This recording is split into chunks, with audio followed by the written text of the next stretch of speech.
Hello, diecast community. So I was watching one of my channels, Stinger Diecast. He collects a lot of the same stuff I do, and one of his gripes in the hobby is, models that don't roll. He enjoys, and I'm sure a lot of you guys, everyone else, enjoys their models to roll. It's part of being a kid playing with Hot Wheels and stuff like that. The things roll. I used to race them down my neighbor's driveway when I was younger. But after I've taken apart and modified a bunch of these models, I have some theories as to why realistic models don't roll. Uh, if you want to just end the video now, production tolerances. That's your answer. You can make anything realistic. The problem is it costs more to make something more realistic. Dental tools, for instance. If diecast cars were built to the precision of a dental drill, this thing, a car would cost like a $2,000, but it would roll. So, it comes down to tolerances. So I'm going to just show off a couple different chassis, the internal workings, and explain what I theorize are the reasons why most realistic models don't roll. Okay, so first we have to, look at Hot Wheels. This is what we all grew up with, this in Matchbox cars. So I drilled this one apart. This is how Hot Wheels are built. They only have these three little tabs on the inside, two in the front, one in the back, and that's holding a Hot Wheels axle. A Hot Wheels axle is only 0.7 millimeters. It's actually one of the thinnest, or it is the thinnest axle I'm aware of being used in, things around 164. So there is very little friction in this sort of system, and that's what allows things to spin so well, or to coast very well, because A, the wheel itself is spinning on the axle, but B, the axle itself can spin within this body. But if you take any of your Hot Wheels, you will also notice there's a lot of play in the axle. You see what I'm doing there? How I'm moving the base? There's several degrees of movement. That allows the Hot Wheels to go down imperfect surfaces and kind of have micro suspension. That's the way you can I think of it. It's actually a bit of suspension. It allows the thing to go very fast, right? But, a 0.7 millimeter axle isn't very strong, especially for 3-year-old children. So the way Hot Wheels gets around the safety factor is they have the exposed axles where the end is, pressed. And so that's why all Hot Wheels have exposed axles, because they're meant for children to play with. They're not really meant to be adult collectibles. Okay? Let me just show you a 0.7 millimeter axle. If you ever step on a Hot Wheels, you will very often have, warped wheels and stuff, because 0.7 millimeters is not very strong. I'm not a strong person, but that was just my fingers. Imagine stepping on this thing or just pushing down on it a lot. So that's also why a lot of Hot Wheels have a lot of play in their bodies. And so that's also why Hot Wheels always have big wheel gaps, with the tires, is to allow that kind of play. Here's a Hot Wheels where I 3D printed my own giant wheels. So I'm reusing the 0.7 millimeter axle. It's somewhere down there. But because the wheel is so big, it actually scrapes the body. So that's why Hot Wheels always has a pretty decent gap between the tire and the fender itself, because it has to have that micro suspension and yet not scrape the body. So that's just the way they do it, right? So that's why Hot Wheels don't really have realistic stances in most cases, unless it's a truck, of course. Okay, so let's look at some ways to make more realistic models and still have good rolling. Here's a Konami. So this Konami and this TLV, you'll notice obviously there's no exposed axle, but they actually roll pretty well. Almost all TLVs, to my knowledge, roll very well. Well, TLV, not the Neos. That's a different story in some cases, but, well, we'll get to that. Alright, so most TLVs and these Konamis are built with a two-wheel system. So there's a tire trapping this hubcap, and this hubcap is hiding the exposed axle. So that's why I'm always complaining about TLVs not having air passing between the spokes. Even if they did, you'd see this black, thing in the back. So that's why it's the way it is. But that's just one way of constructing something where they can, you know, hide the axle end and get low friction. Alright, well, I'll have to put that back later. Alright, but obviously if you have a solid wheel, you can't have a realistic brake system. Right, so here's a mini champs, and this thing, well, again, see, this rear tire literally scrapes the body, the diecast fender. You heard it squeak there. But if you look here, they actually molded the brake rotor into this wheel. You can see the little cross drilling. So I like that, you know, it's better than not having any sort of brake system, but obviously the brake caliper is non-existent, right? They didn't mold it in, and if they did, it would look really weird having a brake caliper spinning. Maybe it is in there, I can't tell. Oh, maybe it is right there at the 12 o'clock position. Alright, anyways, so that's what Mini Champs did. They just made the brake part of the wheel itself. But even so, a low stance, the front one doesn't rub, but the rear one does, because the axle might be bent, or it could be the gap here inside. So let me show you here. Another way to have smooth rolling in a low stance is thick axles. You know, with a thick axle, it's obviously going to be strong enough for a kid to, you know, mess with. And this is a freebie by UCC Coffee, if you're unaware. It doesn't say anything on the bottom, but UCC Coffee makes this. And so this is a really thick axle. It's over 1 millimeter. And yes, it's got a really low stance. And this rolls very well. But, you know, the trade-off is there's no brake system. The reason why is because that plastic is grabbing the axle. You know, the axle is sliding into the plastic of the wheel, but it needs to have enough material to not break. And so they had to give up the idea of having, you know, any sort of brake system. Granted, this is a cheap model. It's free with 2 cans of coffee.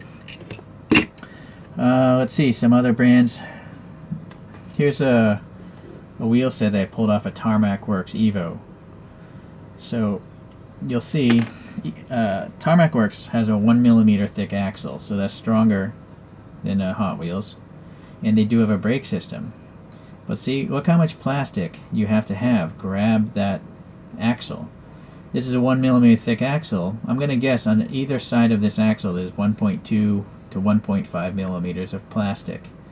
Because if it was very thin, this thing would just snap right off if you torqued it any amount. So they're still able to get a brake system in there. Sorry, let me back out a little bit. But now we're introducing friction. So that brake caliper and rotor slide over this. Come on. You can see so much. You have a cylinder spinning within a cylinder. So that is why, you know, all these more premium diecasts with brake systems don't roll very well, because you literally have all that plastic on plastic rubbing. So that's the main culprit, really. Okay. Here's an Inno64, some smaller wheels from Inno64. Again, it's nice that there's air passing between the spokes, which is really realistic, but you only have that much silver to, you know, mimic a brake system, and so you still have to have all that black plastic grabbing the axle so the wheel doesn't just fall off. But again, now you're creating all that friction, not only here but on 3 other wheels. You have 4 points of friction there, so that is the main culprit there. Okay, let's see, there's a couple other trends or things that. Here's some aftermarket wheels. These are some Word C wheels, and they used 1 millimeter axles, but the sacrifice there is because this is a piece of metal, the back is totally blanked off. Here's a newer version without an exposed axle, and this one just has a plastic insert that, you know, you snap this axle in. But again, you'll never see air passing. It's pretty cool. I think it still looks pretty good because it, you know, at least it's dark, you know, beyond the brake caliper. And this one actually, right, if you just fix the axle in place, it will spin. So this spins very well actually. But this is expensive. This costs more than most diecast cars, right? Definitely more than any Hot Wheels. So if premium brands went to all metal wheels, they can do it. But would you pay an extra $10 to $20 for that feature? That's the question you have to ask. Me, no, I don't care. I personally wouldn't. But here's another issue, at least with this brand. These are meant for Hot Wheels. So the diameter of this thing is just huge. You can't even fit it into a classic scale 1/64th vehicle. If it's a big modern vehicle, it will work. Alright? But most anything older, I think you can do it with this Porsche as well. Alright. So there's a solution for you guys. If you really want to have rolling models and you like custom models, these are a good thing to get, the Word C ones. Let me just show you. They're not really listed as Word C on eBay or AliExpress. You just gotta do a search of 1/64 custom alloy wheels, and sadly they never show the packaging, but they do show if they have exposed axles or not. You want to get the ones without an exposed axle, and then you can have that smooth rolling. Okay. Alright, so let's see what else we could talk about or think about here. This is a model Stinger you're showing off, so I have it too. It's great. I do like Inno64. It's got a metal base. Champion DJK mentioned that I think Inno is going to all metal bases. For me, I'm not really a fan of that because that means you have to pay to ship that heavier model. For me, I don't mind plastic bases. I have some Tomicas and Hot Wheels from the 1970s with plastic bases, and they're not a problem, but they're definitely lighter. With shipping costs becoming so expensive, people need to start thinking about that. Alright, anyway, so here's the inside of this guy. So again, a lot of the friction is coming from those brake calipers, or this brake cylinder rubbing. So let's just take a look here. Yeah, you have all that plastic on plastic friction. Now, of course, again, if cost was no object, this brake thing would be made of Delrin, or actually be made of PTFE, Teflon, and then the thing would be very smooth. But again, would you pay for it? Probably not. Let's see, where'd that interior go? I repainted mine. Here's another thing. Ease of assembly at a factory. I kind of feel bad for some of the people putting these things together. But you see how much axle play there is right there? And the reason why is because it's just easier. The bigger that hole is for the axle, the quicker you can sit here and you can put 10,000 of these together in a day. If you made that groove a lot tighter, you have to take a little more effort. That's just one way of mounting something. Here's a Tarmac Works that I've taken apart. This Tarmac Works does it a whole different way, where they literally have a rectangular hole. That's for less friction. If it was a circle, you'd have more contact. Right now, you'd only have 4 points of contact on an axle. But again, for ease of assembly, the bigger this hole is, the easier it is for some poor soul to just sit there and put these things in. Or maybe it's done by a machine. I don't know. If it's done by a machine, it would be faster to do it if this hole was bigger. Again, possibly the hole is big to have that micro suspension. But that micro suspension means that tire is going to start rubbing the fender, like it is on this right here. Alright. So I guess that's it. Here's a Chorokyu. The Chorokyu is one of these wind-up toys. Here's the wind-up motor itself, right? Chorokyu runs 1.3 millimeter axles. So these things are literally toys that are meant to go, they go very fast actually. These things fly across the floor. And the partial reason is, the solid axle is very strong, but also child resistant. It's not going to bend like that Hot Wheels axle. I think the only reason why Hot Wheels gets away with that thin axle is because the wheel itself bottoms out against a diecast. So it can't actually bend like I just bent that axle because the casting is in the way. Alright, well, I guess that's really it. Everything's a trade-off when it comes to making stuff. I feel like if you want something to have brakes, which personally I want it to have brakes because I like my models to look as realistic as possible, unless they're cartoons, of course. But yeah, you can just see how much plastic on plastic friction there is, and so that's one reason. And then the second reason is if there's any sort of play. You see, look at this play here.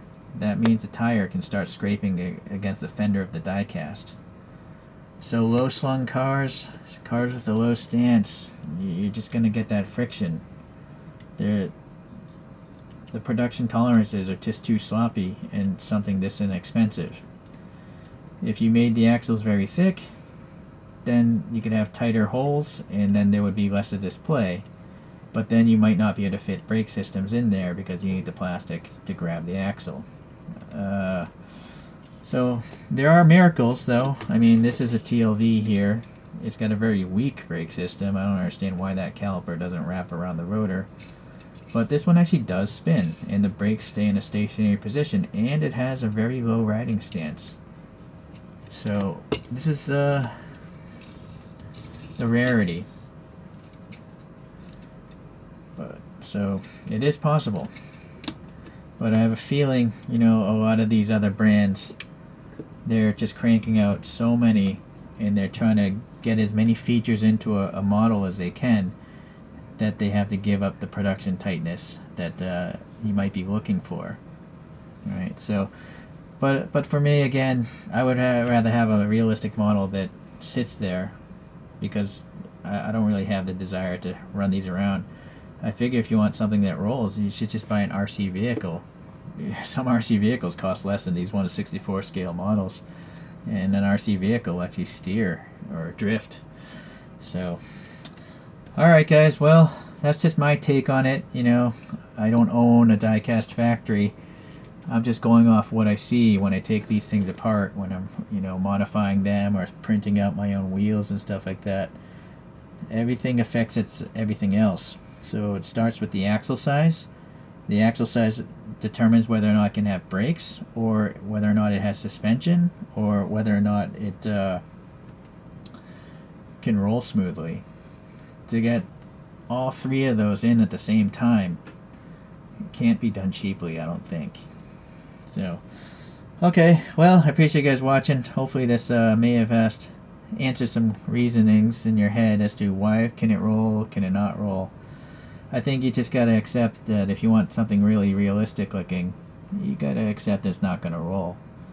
I'm at the point now where I'm accepting bad paint quality. You know, it's sad. But so many of my models, like here's a Kyosho Porsche, right? Look at this paint rash. That's become the norm for me, you know? You're gonna find the longer you hang out in this hobby, you have all these high expectations. Those expectations sooner or later go away. You just gotta accept what these manufacturers are putting out there.